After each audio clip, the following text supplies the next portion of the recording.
മുഖ്യമന്ത്രിയുടെയും മന്ത്രിമാരുടെയും അടക്കം phone ചോർത്തിയെന്ന PV. Anwar എം.എൽ.എയുടെ ആരോപണത്തിൽ സർക്കാർ കൈക്കൊണ്ട നടപടികൾ അടിയന്തരമായി അറിയിക്കാൻ മുഖ്യമന്ത്രിക്ക് ഗവർണറുടെ കത്ത്. 5 വർഷ കാലാവധി പൂർത്തിയാക്കിയ ഗവർണർ ആരിഫ് മുഹമ്മദ് ഖാനെ കേന്ദ്രം മാറ്റാനിടയില്ലെന്ന സൂചന നൽകുന്നതാണ് സംസ്ഥാനത്ത് തിളച്ചുനിൽക്കുന്ന വിഷയത്തിൽ ഗവർണറുടെ ശക്തമായ ഇടപെടൽ.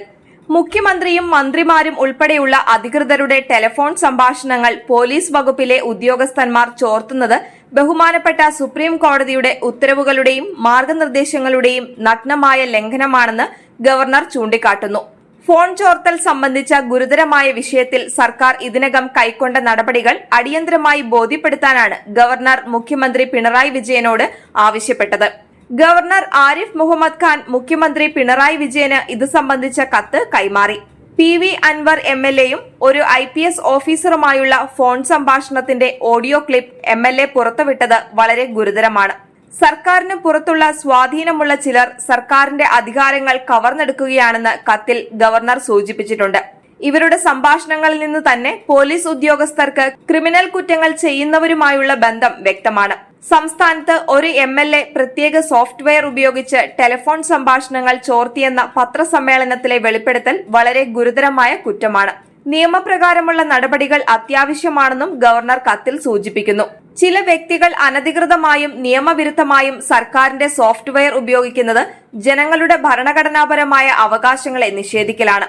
അതുകൊണ്ട് തന്നെ സർക്കാരിന്റെ ഇടപെടൽ അടിയന്തരമായി ഉണ്ടാകണമെന്നും ഗവർണർ മുഖ്യമന്ത്രിക്ക് നൽകിയ കത്തിൽ നിർദ്ദേശിച്ചിട്ടുണ്ട്. ഗവർണർ ആരിഫ് മുഹമ്മദ് ഖാന്റെ 5 വർഷ കാലാവധി കഴിഞ്ഞ വ്യാഴാഴ്ചയാണ് പൂർത്തിയായത്. അദ്ദേഹം ഗവർണറായി തുടർന്നേക്കുമെന്ന സൂചന നൽകുന്നതാണ് ഫോൺ ചോർത്തൽ വിഷയത്തിൽ ഗവർണറുടെ ഇടപെടൽ. കാലാവധി പൂർത്തിയായോ അതിനു മുൻപോ ഗവർണർ സ്ഥാനത്ത് ഒഴിവ് വരുമ്പോൾ പുതിയ ആളെ നിയമിച്ച് രാഷ്ട്രപതിയുടെ വിജ്ഞാപനം ഇറങ്ങുകയാണ് പതിവ്. കാലാവധി കഴിയുന്നതിന് മുൻപ് പുതിയ നിയമനത്തിനുള്ള വിജ്ഞാപനം ഇറങ്ങിയിട്ടില്ലാത്തതിനാൽ ഗവർണർ ആരിഫ് മുഹമ്മദ് ഖാൻ തൽസ്ഥാനത്ത് തുടർന്നേക്കുമെന്ന റിപ്പോർട്ടുകളും ഉണ്ടായിരുന്നു. അത് ശരിവെക്കുന്നതാണ് സംസ്ഥാനത്തെ സങ്കീർണമായ വിഷയത്തിൽ ഗവർണറുടെ ഇടപെടൽ. അതുകൊണ്ട് തന്നെ പുതിയ ഗവർണറെ നിയമിക്കുന്നതുവരെ നിലവിലെ ഗവർണർ തുടരുമെന്നാണ് അറിയുന്നത്. അത് വർഷങ്ങൾ നീളാൻ ഇടയുണ്ട്. സർക്കാരുമായി നിരന്തരം ഏറ്റുമുട്ടിയ ഗവർണർ BJPക്ക് സംസ്ഥാന രാഷ്ട്രീയത്തിൽ അനുകൂല അന്തരീക്ഷം സൃഷ്ടിച്ചെന്ന വിലയിരുത്തൽ കേന്ദ്ര സർക്കാരിനുണ്ട്. ഉന്നത വിദ്യാഭ്യാസ രംഗത്ത് ചാൻസലർ എന്ന നിലയിൽ ഗവർണറുടെ ഇടപെടലുകൾ ആ രംഗത്തെ അഴിമതി പുറത്തു കൊണ്ടുവരാൻ സഹായിച്ചെന്നാണ് കേന്ദ്ര വിലയിരുത്തൽ.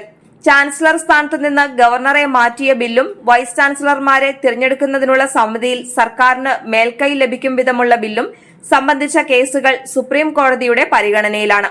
നിയമസഭ പാസാക്കിയ ബില്ലുകൾ ഗവർണർ പിടിച്ചുവെച്ചതിനെതിരെ സർക്കാർ നൽകിയ കേസുകളും സുപ്രീം കോടതിയിലുണ്ട്.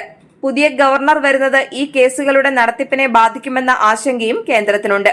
ഈ സാഹചര്യത്തിൽ ഗവർണർ ആരിഫ് മുഹമ്മദ് ഖാൻ തുടരുമെന്ന് തന്നെയാണ് വിവരം.